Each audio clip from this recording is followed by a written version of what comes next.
Okay, we're live. Well, James, again, thanks very much for taking the time. I would like to start off by, if you can just tell us a little bit about yourself, about Columbia West College, and the origin story behind the school. Sure. I think it's a good place to start with just the origin story of the school. And first of all, thanks for having me, you guys. I know we talked a little bit off air, but I just really appreciate you guys having me on. And I'm excited to talk about, business and all this stuff. So just real quickly, my father started the school. And so the story goes many, many years ago where he was born on a farm and he had many brothers and sisters, and no one expected him to amount to anything because he was a farmer 60, 70 years ago in Korea, by the way, which was super underdeveloped at the time. And poor farm kid had nothing, right? And he knew that education was going to be his way to success. And he had big dreams and ambitions, didn't know how he was going to achieve that, but he knew that education was the way. So he studies super hard and he gets accepted to basically one of the Ivy League schools of Korea. And that's unheard of in this day and age. I mean, no country bumpkin kids, got accepted to big name schools, but he did.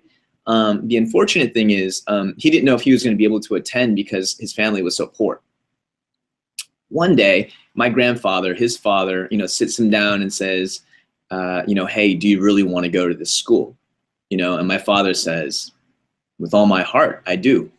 And so my grandfather says, good, because we sold most of the farm. Sold the farm, literally, I mean, that's like an expression in English. Like we literally sold the entire farm to pay for 1 semester of tuition for you. And my dad was like, what? Like, no, I mean, everyone's gonna suffer. Like, what are we gonna do? How are we gonna survive? And so my grandfather looks him dead in the eye and says, yeah, so you better succeed. So imagine the pressure and, Korean culture, very honor-based, very, it's like he had the entire family name legacy on his shoulders. And so my grandpa was like, go to the big city and you have no choice then. You better succeed. And so my dad was like emotional about it, but he's like, I'll do it, And so like that was like the seed of like the drive, right? That was created in him that day. And so, like he slept outside, he tutored, did odd jobs, but he was able to put himself through school, this Ivy League school. Korea University, by the way, just one of the top universities. But anyway, and so then he studies English literature. By the way, this is absolutely wacky when me as like a kid growing up, I'm doing like a book report, let's say, and my dad walks by, right? And he's like, oh, that's not the point of John Steinbeck's The Pearl. That's, you're off. What he's saying is that. I'm like, who the hell are you? Like, what the? I had no idea that he was, like into the English literature. Anyway, so he then puts himself through graduate school with English literature as well. And so then he becomes a professor. He's been in education his whole life, So here he is lecturing to students about Steinbeck and Hemingway and all these great American authors. And he had never been to the United States. And so this is when the story becomes very familiar with, probably even like a lot of your friends and classmates and people who are like, I'm going to go to the States or, some other English-speaking country. I'm going to spend a little bit of time there. I'm going to learn some English. I'm going to get some life experience. And then I'll come back. I'll write that English certificate on my resume and, I'll just have a better career options or whatever as a result. So that was what he decided to do. We'd come to the States, he would learn some English, he would, experience culture, he'd come back and continue his teaching and being a professor and an educator. And so he realized 2 things, though, when he got here to Los Angeles, actually. The first thing was he really wanted to stay. LA, especially at that time, like, 50, 40 years ago, offered a lot more opportunities than, like Korea at the time. The second thing was that he learned was, man, this was tough. I mean, living in a new country, a new language, a new, no friends, no family, and just your will, just your desire to succeed. A small kind of side note, maybe not such a small side note, but at that point, before he left, my father lost his grandfather, or lost his father, to this tragic accident. I mean, the hospital system in Korea at that point was like not nearly as good as it used to, you know, as it is now. And so from what my dad tells me, his father went into the hospital for just a really minor like operation, something very like, you know, not such a big deal. And he died, like they killed him. And aside from the fact that that devastated my father, it also gave him like the drive even more so to succeed and to really just like let go of any fear and just, you know, go to the States with like an open heart and just like, you know, embrace like the moment and what's to come, that kind of. So that happened. And so here he is, you know, like, wow, this is tough, you know, and that means that every other student that's coming here to learn English is going through the same experience, if not even harder, right? So that was, again, the germ of the idea of Columbia West College, where in 1990 now, 1990, he decided, I'm going to create a school that's not only going to teach the language quicker, easier, faster, but is going to stand beside the student and help them to achieve their dreams the way I was able to achieve my dreams. So he felt that was his calling. It was, you know, not just like a passion, but it was like his purpose. It was something that he was, you know, put here to do. So in 1990, he started the school, school, you know, small office, all this different kind of stuff, got bigger and bigger and bigger. It's the purpose and the story behind the school, I think, is important. When I tell the story to new students, when I tell it to people, it makes sense. There's a reason why we exist, right? There's a passion and a purpose behind the story. And a handful of years ago, my sister and I jumped on board because my dad sat us down and had a very similar conversation with us, where he was getting like an honorary doctorate at some school. I remember we were like in a hotel room, like in Louisiana, somewhere random. And he sat us down and used this time for our family to be together. And he says, you know, you guys, there is some new legislation, some new laws that are being passed in our industry, in the education sector. And basically, our school and all ESL schools need to be accredited and, you know, like accredited by the government by this time period. Otherwise, everyone goes out of business. My sister is very smart. She's an attorney by trade. She went to Yale Law School. She's like super smart. And then I have like a marketing degree, or a marketing background and a communications background. And so he was like, I have two choices. You know, at the end of the day, I still feel like I'm an immigrant. And, you know, my English isn't perfect and I don't understand all this legal stuff that's happening. And I certainly don't understand the internet. You know, it's a new day and age. And I know you guys are doing your own career stuff, but if you were to come in and help me with the school, you know, not only would we be able to figure out and really kind of like grow the school, but my ceiling would be your floor. And you could start by, you know, really starting this next chapter of this story, which is I would charge you with this great responsibility of helping the next generation of international students to achieve their dreams. So will you help me in that? And we were like, okay. You know, it was, sorry, were you going to say something? Or what age, how old were you and your sister when this moment happens? Oh, this happened, I mean, I'm 37 right now. This happened like, you know, 6 years ago, something like that. Yeah, going on 6, 7 years. I mean, it wasn't like, you know, 10 years ago. It's funny because my dad once asked me to help the school, like, you know, like 10 years ago or whatever. And both of us were so busy. Like, I was like, no, I got my own stuff I want to do. And we can dive into that if you want. But I mean, this is just kind of like the origin story of the school. I'm sorry if this is getting kind of long, but it's you know, it's kind of fascinating. I mean, thinking about how everything comes together. And sometimes, you know, your purpose and like your intention and all this stuff, it just kind of comes together. I wasn't even thinking, my sister and I joke about this, we weren't even thinking about joining the school or what a big deal this was to our father or how much we would love, you know, like creating and building this business. You know, when we weren't in it, but like as we got into it, we realized that this was our passion and purpose. So it's just kind of funny that way, with so many people asking like, oh, how do I find my thing, right? How do I know what to do, and all that. So I hope that answered your question. I mean, there's other details and stuff like that. But I mean, No, it gave a great, great overview of how the school started. When you started with your sister, did you start immediately full time, or were you still working a different job? I was actually I had another business with another business partner of mine. It was an online publishing business that helped screenwriters succeed in Hollywood.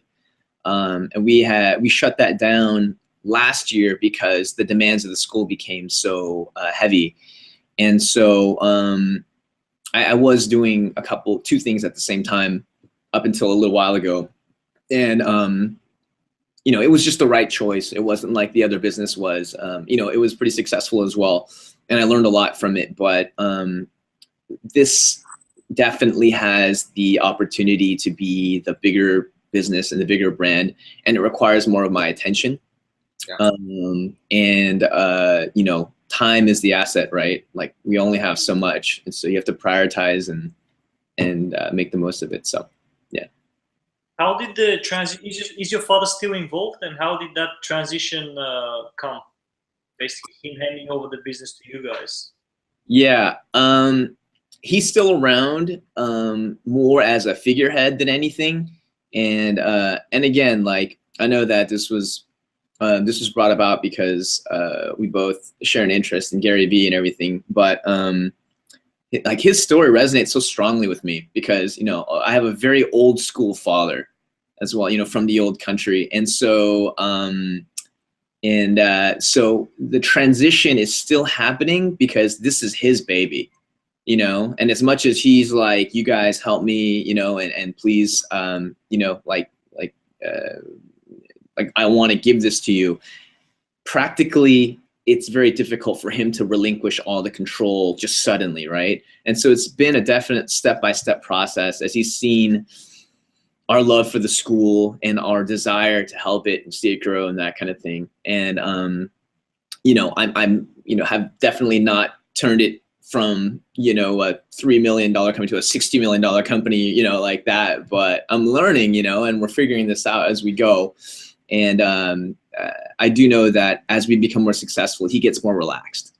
He just wants to see us succeed. So, at some point, he'd be very happy to walk away once we're like, Dad, we have, more students than we know what to do with. Let's start opening up new locations. Let's do this, let's do that. I think he'll be happy. But yeah, it's been step by step. Sometimes painful, to be honest. Like, just in some ways, I think he feels out of the loop. But we try and keep him involved and make sure that he knows what's going on. So, yeah. What's the, just want to talk about a little bit about the profile of the students you guys get. Can you tell us a little bit more about that? What kind of people come to visit you? Sure. We have over 200 students from all over the world. Our main demographics, for whatever reason, have been Thailand, Brazil, Korea. I'm Korean by ethnicity. And then it goes into a little bit of Europe, like Turkey, Mongolia, a lot of South American students, like Spanish-speaking students, and a little bit of the rest of like Southeast Asia. But like, that's kind of like what our demographic is made up of. And so this affords me the ability to travel and meet business partners, which is a really cool, perk of the job. But the students and the reason why they come have really just been broken down into a couple or a few reasons. The first is they just want to learn English so that they can like, get better career opportunities, or they have specific careers that they're in and they have to speak with English-speaking customers or something. And so they come, and for whatever length of time, whether it's for a summer vacation or they just graduated university, or they're going to take a year off between school and they're just going to get that English down. And the second is for education. And so they want to pursue university or a graduate or a master's degree here in the States. And so they do that. The third is they just want to stay, Right. That is obviously, another big goal of people. But regardless, English is just very important in their lives, or they understand the importance of it. And so that's what they come in here seeking. What amount of the students that graduate from the school or get a certificate at the end decide to stay in the States, and what percentage decide to go back to their own country? I would say that it's probably like 40% go back to their home country. 40 to 50% go back to their home country. And I'd say about 25% stay and 25% go on to higher education. Right. That's the way everything is broken down. What are some of the main challenges that those students would face if they don't know the language? I assume a lot of people in the US that come, I know, from South America specifically to seek better opportunities. But could you talk a little bit about the challenges that they're facing and that the school helps them to solve? Yeah. The obvious challenge is obviously the English, right? And I'll just start with that because, I mean, students come and most of them have fear. That's really what it boils down to. When someone like me comes up to me and starts talking all fast, like, hey, how you doing? Da, da, da. And they go, oh, hi, no, I don't really speak, like, that kind of thing. Like, that's one of the big fears that they have. And so that's what we want to help stamp out and overcome and eliminate. I mean, that's just so important. It's really the empowerment and the self-confidence that we want to give these students. Like, it's one thing to be, to learn grammar from a book and to read and to understand all this different kind of stuff. It's another to have an actual conversation like we're having and to communicate. And so I think where we stand out and where we benefit from like my father's experience and actually doing the research and understanding like the mindset of our students is their dream and like their like deepest desire, right, is not to be able to say, John is a boy, the ball is red, and read all this stuff in, grammar. Like, you can learn that from a textbook, you can learn that online, you can learn that from the school down the street or up the street, that kind of thing. What students want to be able to do is they want to be able to communicate effectively, right? What they want to be able to do is tell a great story, right? They want to be able to tell a joke. They want to be able to speak with influence and with power. They want to be able to persuade. Right? Like, this is actual communication. It's not just, obviously there's a foundation of John is a boy, like, let's conjugate the verb, let's do this, let's do that. But, it's like, how do native speakers speak?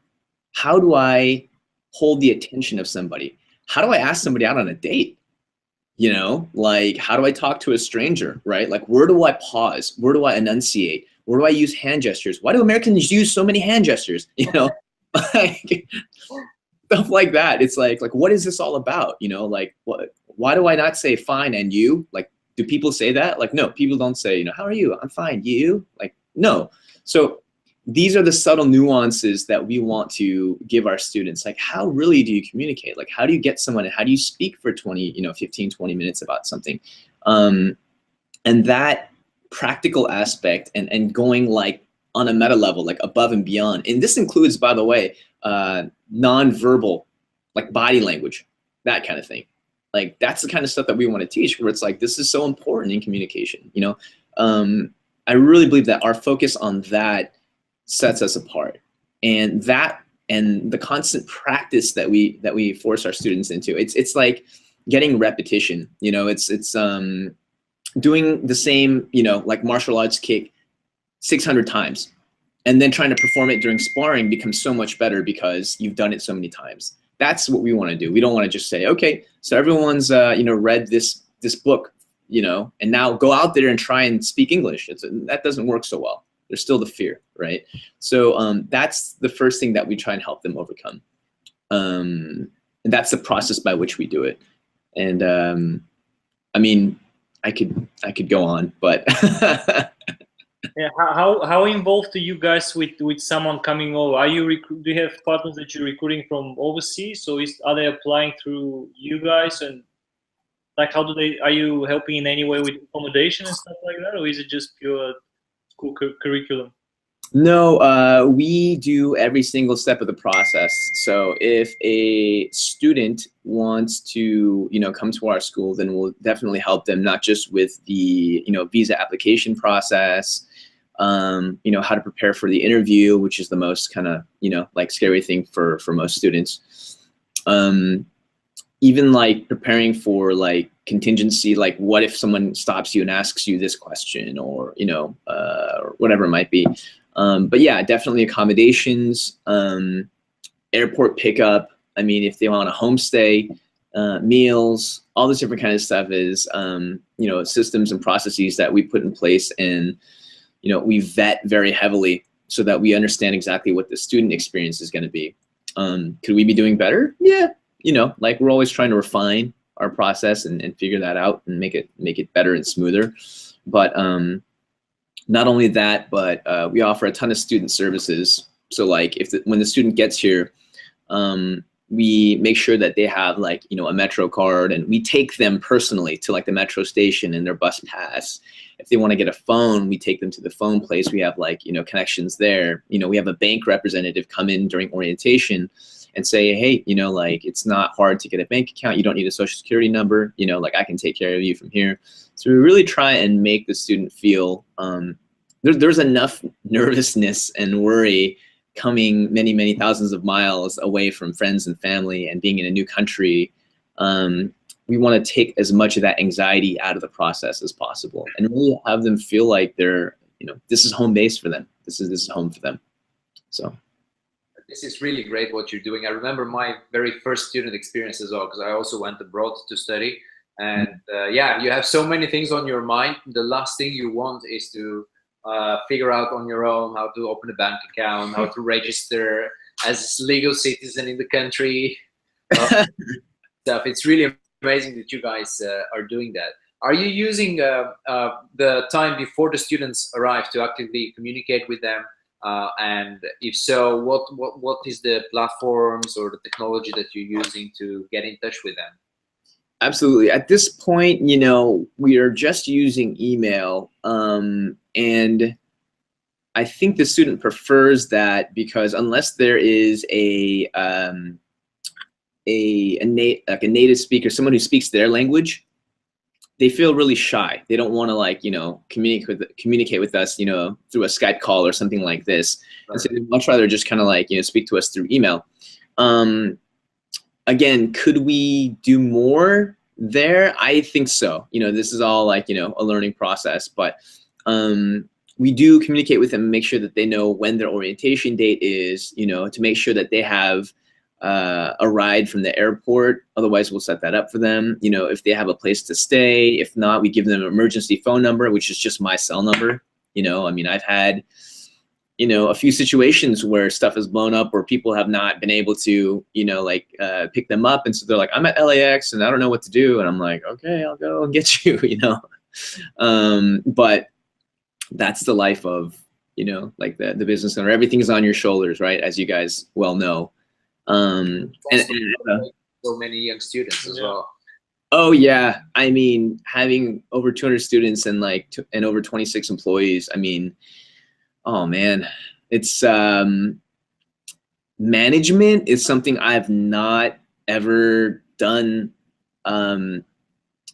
like before the school, and learning management lessons and how to manage people's energies and moods and their motivations and being encouraging while at the same time being firm and all that. Like it's a whole new skill set to learn, So, and on top of that, students as well, who always have issues and troubles, and, and that person said this and that, and I don't like this teacher, but this person said this, and do I have to buy this book and everything? It's just constant. It's constant.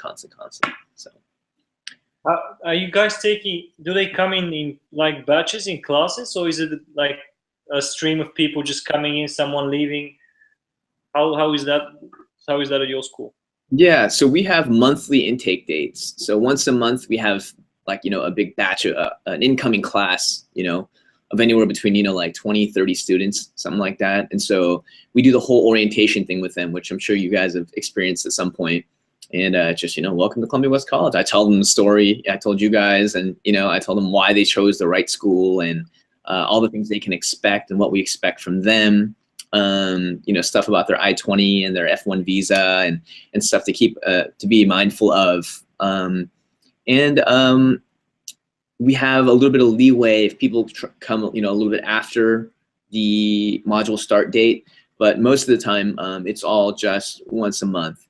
And anyone who comes in like in between, let's say, we'll just say, why don't you start in a couple weeks? So once a month is not so long where they can't wait like a week or two to start the next module. So yeah, can you shed some light about what the curriculum and the different modules look like?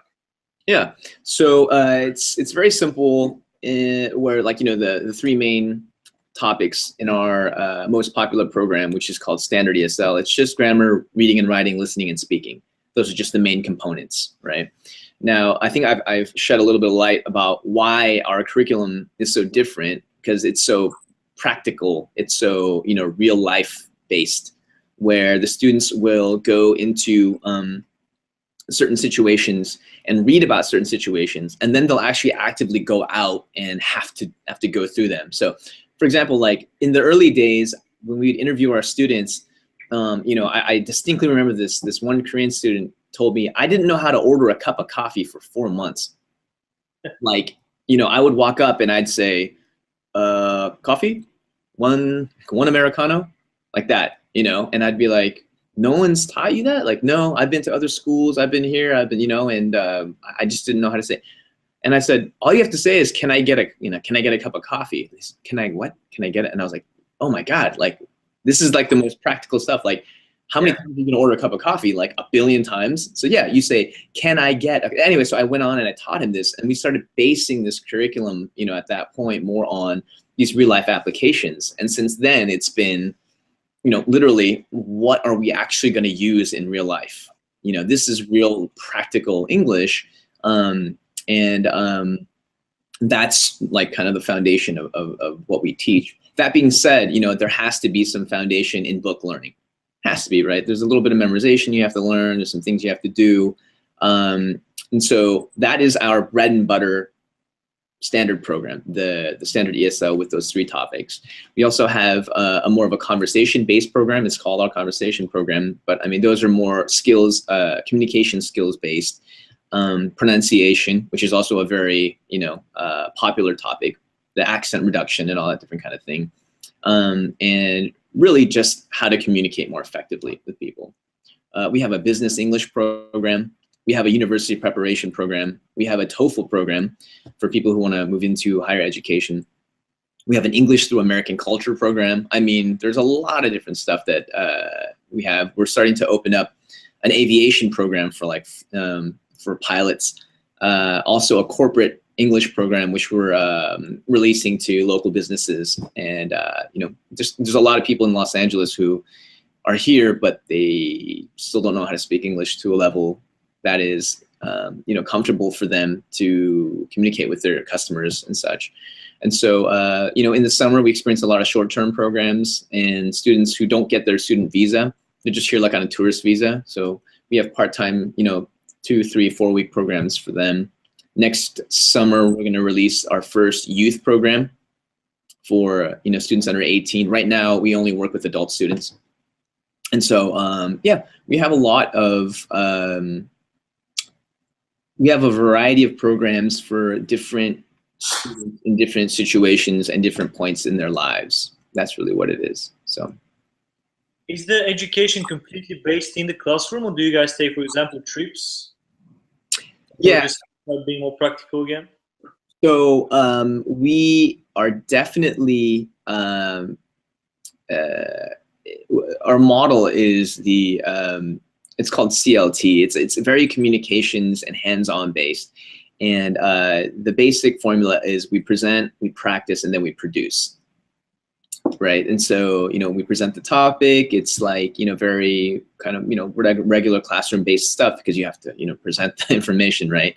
And then afterwards, it becomes more real life based. Right. Once they get enough, we have a theory that, you learn a lot of English inside the classroom, but you probably learn just as much, if not more, outside the classroom. So getting stuck in certain, making mistakes and like actually getting your hands dirty with it is the best way you're going to learn. And you know, some of the most interesting lessons that we've learned in trying to help our students is you get a student from an East Asian country like Korea or Japan, and I don't know if you guys are aware or if you are, but you know, we have a very shame-based culture. It's very weird. You know, it's like everything needs to be, you know, picture perfect. Like, you know, if there's a mistake, you sweep it under the rug. Like, it's just kind of the way it is. Like, you can never bring shame or dishonor to your family, right? And so, given that 5,000 plus years of ingrained DNA of no mistakes, don't show your mistakes, don't show your mistakes, you know, when the student is confronted with these two decisions, I'm either going to speak up and I don't really know the answer, or I'm not going to say anything, right? They're not going to say anything 10 times out of 10 times, right? So there's a way that we have to figure out how to, like, you know, get these students to speak up, understand that making mistakes is just part of the process. And so that goes like deep into like psychology for a bunch of these students, you know, where it's okay to make mistakes, or let's put you in a safe place where you can say things. And even if you mess up, like, you don't have to, like, you know, beat yourself up about it, that kind of thing. So to answer your question, we have to put people in situations where they speak and make mistakes and, you know, skin their knee, because there's no other way they're going to be able to say, oh, okay, so that didn't work. So how do I say it next time so I don't feel like an idiot, I guess? Yeah. That completely resonates, because I was in the same exact position, but I was in Japan, so studying Japanese, and I went without any Japanese knowledge, so I would completely understand what those people go through. Yeah. And yeah, coming back to the topic, I think trips were, because you're a longer period with your classmates, and then you have no teachers around, so you kind of mistake with someone you know more. Yeah, absolutely. And you know, the trips and the experiences, I mean, it's LA too, man. It's like, you know, we're not like a little small town, like, you know, in the middle of America. I mean, LA is like a huge destination for tourism and, you know, for studying and all that kind of stuff. So there's so many places to see and to experience and to really understand, like, American culture and just, you know, the experience of being here. So we have a dedicated activities director who makes sure that all of our activities, at least once or twice a week, there's stuff to do that actually coordinate with our curriculum.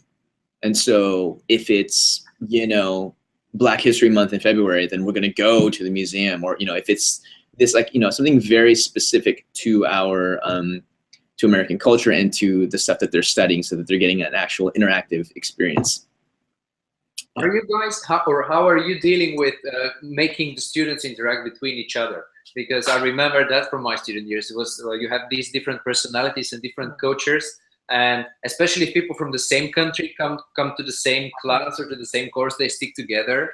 And I know the teachers were really struggling and trying hard to get everybody to work together and to interact with each other. I love this. I love the fact that you guys, like, you know, actually lived it and you understand. I mean, like, I was going to bring that up as well. I mean, it's just, but you never know it unless you're in this industry somehow, either as the student or, like, you know, the school or whatever it might be. But yeah, we have an active English only policy. And we encourage, not that that works all the time, you know what I mean? Because it's obvious. It's like, you know, like, I just got here 3 days ago, and, you know, English makes my head hurt because, you know, like, I have to learn it, and I'm sitting here listening to this guy for, you know, and even though I'm practicing it, it's still a headache, right? And then I see a bunch of people from my country. Oh, I'm going over there. You know, I'm going to talk to them. Let's go out to lunch afterwards and let's just talk about, you know. So there's only so much we can do, especially within the school. And within the school, you know, there's an English only policy, right? And like, we have like a tip jar where we go, like, you have to, like, put in $1 if, like, you speak and all that. And for the most part, our students are really good natured and they understand, and they will, you know, keep it English only inside the school. But we give them, like, we warn them, basically, is how I would say it, where it's like, you can study all you want, you can study all the English that you want, but let's say you're a Korean student and you live in Koreatown and you watch Korean TV and you watch Korean movies and you eat Korean food, you go to Korean church, you have Korean friends, and you wonder why your English isn't improving. It's like, you tell me how that formula works, right? Like, why do you think that's why you're not, improving your English? And so I say, for your own benefit, as long as you're here, I say, how long are you going to be here? 5 months. 5 months. You can, for 5 months, discipline yourself and make the most out of this opportunity and not waste your parents' money or your money or whoever's hard-earned money this is, and speak English. Force yourself, when you go back to your home country, when are you going to have this opportunity again? So you better retain as much as you can, because when you go back, I mean, you're going to forget like 30, 40, 50% anyway, so make this count is what we say. When we appeal to them that way, they go, oh, okay, yeah, you're right. That's about as much as we can do, though. Yeah, I'm wondering, even though you're not a technology company, but how are you guys thinking about leveraging technology, social media to improve your processes in general? Yeah, I would say that the biggest thing that struck me, and this is such a duh moment, is the biggest marketing challenge that I had is we're selling English to non-English speakers, right? So I can't do I can't do a video like this where I talk about our family history and all our selling points in English, right? Because people watching will be like, I don't know what this guy's talking about, right? Unless there's subtitles or unless, And so my challenge had always been, how do I do this, right? Like, how do I, market effectively to a dozen different countries and get them to understand, our heart behind the school and why they should choose our school and why why we have the quality and all this different kind of stuff. And so in the early days, I just did a lot of biz dev. That's all I did. I mean, I didn't know it at the time, but there are agents, educational agents that exist all around the world. And their only job is to make relationships with schools, recruit students, and send them to the schools that they have relationships with in exchange for a commission.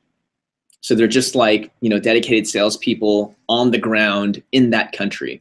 And they speak English. And so if you guys were agents, let's say, and I'm like, hey guys, let's say you're in Brazil or whatever, I go, yeah, send us some Brazilian students, we'll cut you a piece of the commission. We can work together, have a good relationship. And since you guys speak English, I don't have to do any of the recruiting, but I have to maintain our relationship, right?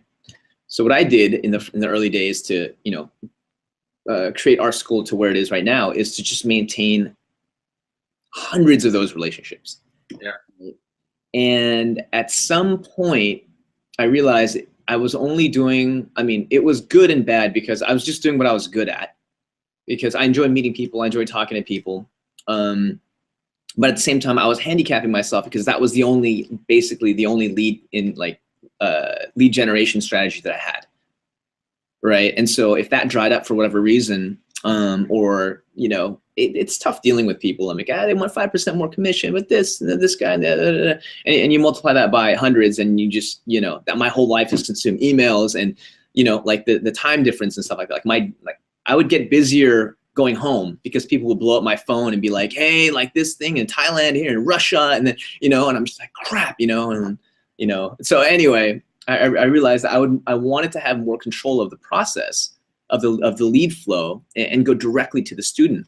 Now, how that happened, if I knew the answer, but I've been so anti-technology and social media. I have to be honest.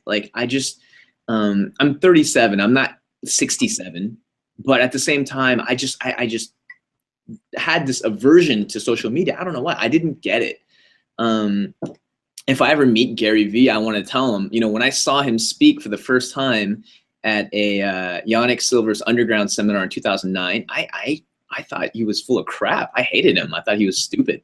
I really did. I was like, oh, that guy didn't know anything, talking about oh, and then the one tweet, I audited his profile and then I sent him this thing and I was like, why did you do that? You spend hours just on, talking to people. That's the stupidest thing I've ever heard in my life. And obviously now, like, you know, things have flipped around and changed. It only took me, you know, 8 years to realize. But if you're talking about 18 to 30 demographic anywhere in the world,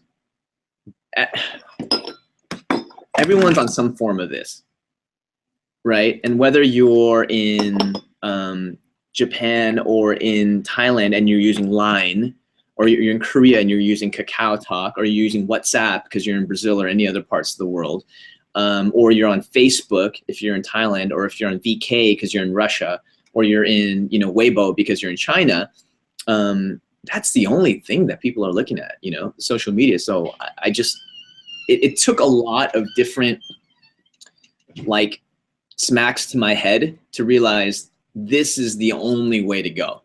There's no other way. Right? I'm not going to reach the 18 to 30 demographic by emailing them, even by sending them a postcard, by, you know, radio, and even by TV. There's just no way I'm going to do it. This is the only way I can do it. If I don't get hip to it right now, everything is, you know, I don't have any more control of this business, right? Yeah. That's when I began my deep dive into social media, and it's still going, and I'm still, you know, learning so much about it and realizing that, you know, this is definitely the way we need to go. And that means right now it's Instagram, it's Facebook, a little bit of Twitter, it's YouTube. I'm not Snapchatting so much right now, but like, everything is progressing as we go, and realizing how to create content for each platform, and like how to create, like, you know, Facebook ads that attract people, and what a proper funnel of stuff looks like, and how to create good content in many different mediums. And so it's just been a journey, and I can't say that, you know, I wish I could tell you guys some huge, like, success story, and then we opened up 60 different branches, and I'm opening one next to you guys next month, you know. It's very much the beginning of this journey and figuring out this process. But we are still, like, you know, one shop, and granted we have over 200 students, and I'm very thankful about that. But we have to really get this business model humming before we can, you know, replicate it, and then just, you know, put it down in another area, another area, another area. So, well, you and us from experience, you can say the social media game is such a long marathon. You mentioned a lot of these country-specific platforms. I actually used to work in student recruitment for my university while I was a student, and a little bit after that. And one of the things we were doing was, yeah, at one point we decided we're going to get some Chinese students who are studying at the university and get them to create a WeChat account. mm-hmm. We're going to get some Russian or Ukrainian students, get them on VK, and try all these different little channels. Are you using any of those that you mentioned as well? Yeah, so the other breakthrough moment I had, which was silly, like, you know, in hindsight, because hindsight's 2020, you know, I just realized that we needed to use our students. So what we did is I started creating teams. And literally after our call, you know, like, I have my weekly team meeting with my students, and well, I have now different teams set up. Now, obviously, like, they have to be good, right? They have to have some kind of skill set, whether it be marketing and sales, social media, which is kind of like a given at this point because everyone uses social media. But, you know, if they have, like, any business social media experience. But we have now a team in Russia, just made up of Russian students, the way you were describing. Yeah. Russia, Brazil, Japan, Korea, Colombia, so Spanish speaking, and Spain. And I'm interviewing a Chinese gal right now too. And so like, this whole idea of being a media company, it resonated so strongly with me that, you know, like, the whole attention and all that, it makes so much sense at this point now that like, we have filmmakers. I mean, and LA is such a great place to be able to put this all together, you know, because everyone wants to be a filmmaker, everyone wants to be a star. So it's like, yeah, hey, let's, you know, create a short story about, like, you know, your journey here, and let's do, like, a webisode, like, every week, you know, and people are like, yeah, let's do it, you know, it's great. And that's the kind of content that people want to see. You know, like, so the student in Japan wants to see the other Japanese students' life every week, you know, through their lens at the school. Like, what are they doing? What are the hardships that they're overcoming and all that? And so that, and a lot of this influencer marketing has been really, really good for us as well. And so at this point, that's what we're up to. We're just trying to figure out, you know, the best way to create the content, and obviously the using Facebook ads to drive the many eyeballs that we need to absorb and to you know, consume the content. And then obviously there's a sales component at the background in the back, which needs to, like, you know, close all this attention like that we're getting. But again, it's exciting just because it's the very beginning part of it, and I'm really looking forward to figuring all this stuff out. I think you guys can agree and attest to this as well, but there is definitely something satisfying about just figuring out these little nuances in the business and going, oh, hey, that was great. Like, you know, like that worked. Let's keep going. Let's figure this out. Let's make this better. Let's improve this, right? And every little victory means, you know, every little step closer to achieving what you want to achieve, you know. But it's good. Not anywhere near where we want to be, but hey, man, that's room for improvement, right? always room for improvement, and that's the life that we've been called to as entrepreneurs, right? It's like, this is the to-do list never ends, and you know, the journey doesn't stop. Like, we just keep learning and growing and changing. So yeah. Absolutely. You mentioned influencer marketing. That's very interesting. Also for me, from personal, like professional interest. How are you using influencer marketers in an educational context? Yeah, I think you guys might find this interesting. So when I first heard this, you know, concept, I had to, you know, tweak it to fit our industry, obviously, right? So here's the funny thing about influencer marketing in LA. One of the things I realized, which just absolutely shocked me, because I feel like I'm like an old guy that came into like social media and I'm just like learning all this stuff, is, my God, there are so many lifestyle bloggers and actors and musicians that have like huge followings because like they're either like, you know, attractive or whatever, and or, you know, but they don't know how to monetize any of that, right? And so especially here in Los Angeles, I mean, there are so many international models. I don't know how many Russian models there are here. There's like thousands though, you know, like there's just so many, and they just have such large followings, you know. And whether you're a musician or an actress or a model or a lifestyle blogger or any of these, you know, I would do a quick scan of their Instagram page. And if their comments or their description of their picture or whatever it is, or their video was in their native language, and if I would see their comments and their comments were from people in their native language, then I would reach out to them with a very simple, message, just like, you know, hey, you know, I love your page. I think, you know, a lot of this work that you're doing is fantastic. You know, my school and I are huge supporters of international artists. You know, like, we were an English school. And so, you know, you understand that we have a huge heart for the international community, especially international artists who are located here in Los Angeles. So if you think it would be helpful to you or your career, I would love to offer you some free English classes. You know, let me know if this is interesting to you, and I hope to talk to you soon. And so, you know, I would just, boom, I would do like that little button where, you know, it shows you all the people that are like that person. Yeah. They'd pop up, and I would just sit there for hours, and I continue to do this, you know, just for hours, and just be, okay, so there's just like more Russian models. There's more Russian models, you know, and I would just hit them up with the same message, and I would just make sure that they're in LA, and make sure that they're in LA, make sure that they're in LA. And this brought about, you know, not as bad, better results than I would have thought, right? More responded than not, where they were like, you know, with broken English or whatever, like, oh, this is so great. You know, like, I would love to take some classes, you know, can you help me out? So you would have all this exposure and all these people that would come in, and it would create some, you know, amazing relationships, but also it would create a lot of attention for our school, and it continues to grow. And I realize now there is an opportunity for us to create special offers for influencers who are in different countries. offering them a percentage, commission, as well as I've tiered them up now. So if you're 10,000 to 100,000, you're like in the bronze, you're like a bronze level influencer. For me, this is internal. I'm just like between us, right? And then if you have like 100 to 300,000, then you're a silver level influencer. 300 to 900,000, you're a gold. And if you're $1 million plus, then you're a platinum level influencer. And so what I am doing right now is putting together like swag bombs of like Columbia West College, like hoodies and hats and stuff like that. And reaching out to people, and depending on, their level of influence, like sending them stuff and saying, hey, here's the offer, a certain percentage for like for the lower tiers, and all the way up to, like higher percentages of commission just for shouting us out.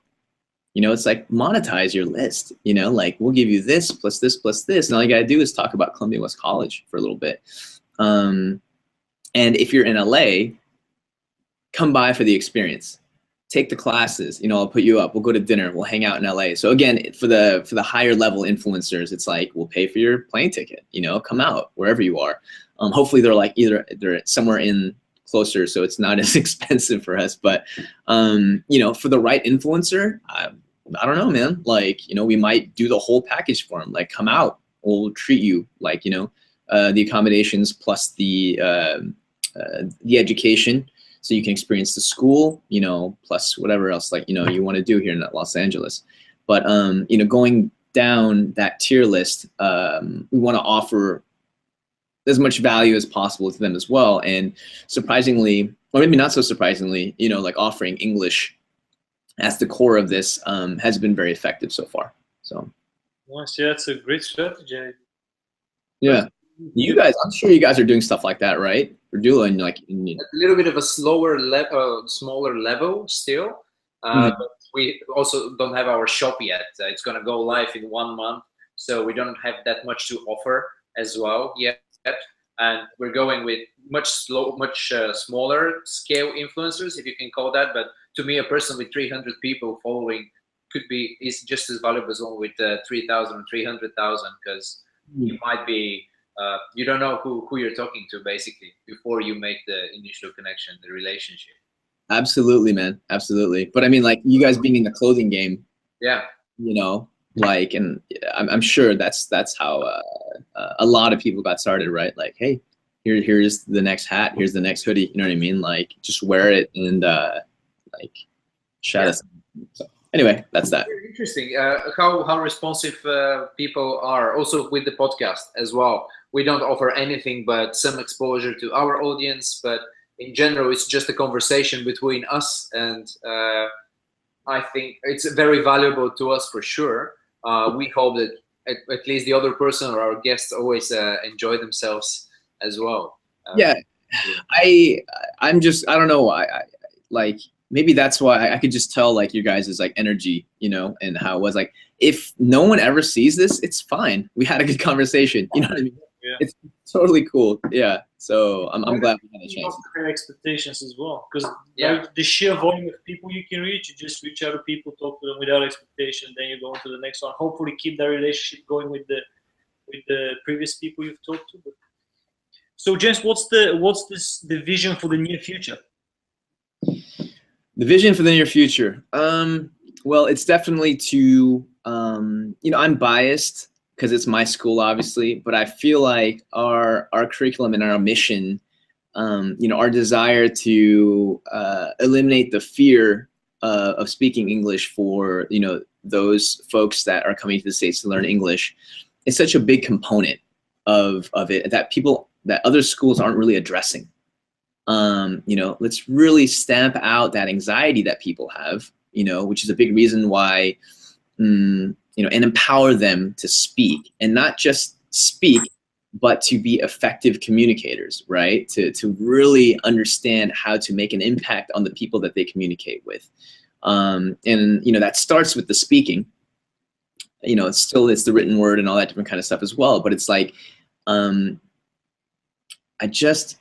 from what I've observed and looked at, and this isn't like a bashing of other schools, it's just the fact that we take so much time to understand the needs of the student, and what they actually want and desire, right? I really feel like our curriculum and our mission and our desire to help people to achieve their dreams on this, you know, higher level, not just here's your certificate, have a good day, is something that needs to be spread out over the marketplace. So our goal is to, you know, short term, open up our next branch, you know, out in like the Santa Monica Westwood area. That's what we want to do. Then maybe like in Orange County, maybe up in San Francisco. So like California area, we want to do that. And then slowly spread out, you know, into bigger cities, whether it be New York, Boston, you know, Florida somewhere, in some of the bigger Texas cities. And gradually, and maybe not so gradually, but I would love to have not just a Columbia West College in every major city in the country, but in the world. I mean, I've been to enough countries now to understand that, you know, having a solid English school is pretty valuable in any country. And so that also acting as like an agent recruiting mechanism to send students to, you know, the US and vice versa and all this, and, you know, really going vertical and deep, I think is the place that we want to go, all while doing things the right way and keeping the students, you know, benefit and not just their education, but like really positioning ourselves as this dream factory where we help their dreams come true, is really the big vision and the mission for the school. So I kind of went like next, you know, immediate future, but then that's really like the big vision for the future, to have something that, you know, continues like the legacy of like my father and that whole story that I told you earlier. So do you see your biggest competition other physical schools, or maybe some online platforms, or is just being based in an English speaking country too much of an advantage? That is a good question. Not to sound like I don't want to say, oh, we don't have any competition or anything like that, but I mean, because we do. I mean, a lot of people, like, we even have people who like will, you know, undercut us on price, and so like, you know, the students will go there just because like they're hard up on money. It's like we can't win them all, right? Some obviously the big brands will always have their day, you know, and agents will send to schools that have higher tuition fees so they can make more commission, that kind of stuff. So it's a matter of really gaining the attention of the students before, you know, they get caught up in, or they get, I don't know, their attention caught by like, you know, other schools and that kind of thing. But the technology question is really interesting, because in order for you to get an F1 visa, you need to have your butt in a seat for 18 hours a week. That's just the law, right? And so we're talking about actual real physical space and bricks and mortar in a building, and how many, you know, square feet that one student can take, and, you know, and morning, afternoon, evening classes, and how do we not have our lease, like we on the weekends, if this place is empty, it's not making us money. So what can we do? You know, can we offer film crews and people who want to shoot movies in classrooms? It's you know, it's crazy, because when you put everything online, suddenly you can have like the best teachers teaching a lesson like once or twice, and then have it reach out to thousands of, maybe even millions of people, which is where all like, you know, the online classes and the Coursera's and, you know, the Udemy's and all these things going. So we definitely have our eye on that. I don't know where that fits in exactly, but we do know that has to be a component there, because if what we're talking about is right and everyone's going to the phone, you know, at some point, granted, there's always going to be the physical experience of going to the States, you know, and that's always going to be fun and different, and travel is always, you know, a good reason, and the immersion aspect of it. But I think that's probably going to be a subsection of, you know, the people who actually want to learn English, right? So how do we help everybody? Well, it's got to be, you know, like online based. So if it's not here, I mean, people are already doing it, but how do we make our brand or our part accessible through technology? So that's really the next step in terms of like you know, big goal, big picture, like, you know, how do we do that? And I don't have a firm answer for that yet, but we'll figure out the platform when we get to it. Right now, we're just figuring out bricks and mortar and using the social media aspect of it to get our students. So, right. I think one thing we didn't touch on is, where does the name come from? oh man, I wish I had a cool story about that, but you know, I think that like it was the name of the previous like we have something known as an I-17, which allows us to issue I-20s.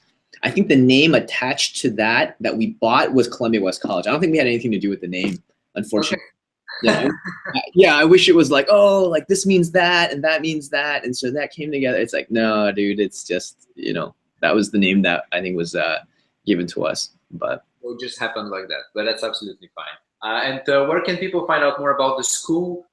Maybe follow you as well, and just share some resources, some handles, and some links that we're also later in post-production, and when we share everything, we're gonna link to as well. Yeah, absolutely. Thanks for that. So our website's columbiawestcollege.edu, and you know, you can find information about our programs and really handy links to our programs and all that different kind of stuff. We are pretty good on social media now. I mean, not pretty good. We're figuring it out, but you can follow us on Instagram at Columbia West C. And if you just look at Columbia West College on Facebook, you can find us there. That's where we're most active. You can also find us, you know, on YouTube, Columbia West College. Twitter, not so much, but hey, we got to start somewhere, right? And I'm the one that runs the Columbia West C account on Instagram. I'd say that's where we're most active. And so if you want to say hi, just say hi or DM me, and I will say hi back.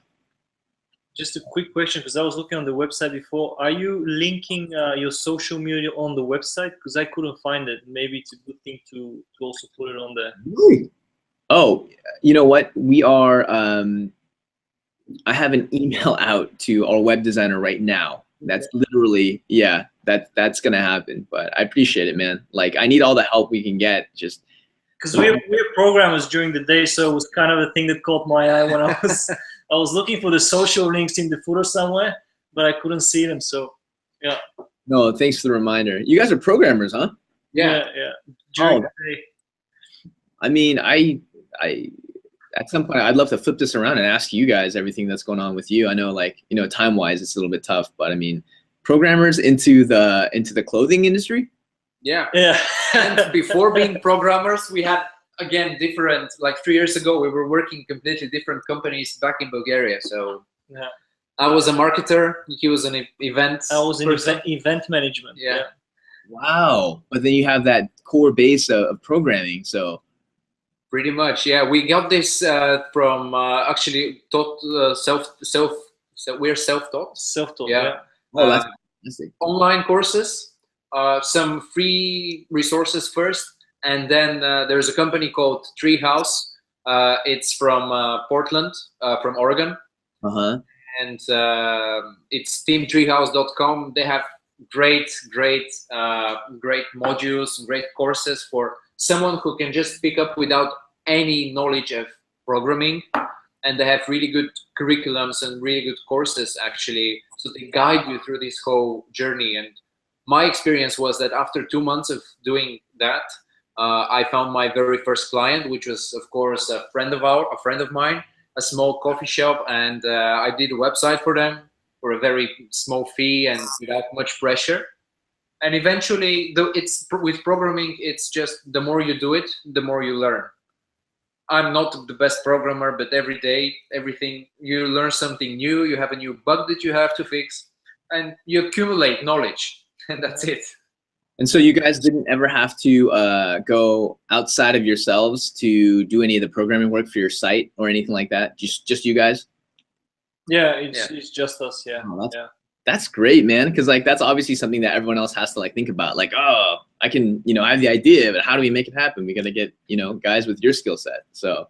Yeah, it's useful. Yeah. And fortunately, the technology today is available that you don't have to do that much yourself. You can use stuff which is available. Especially for people who are just starting out in programming.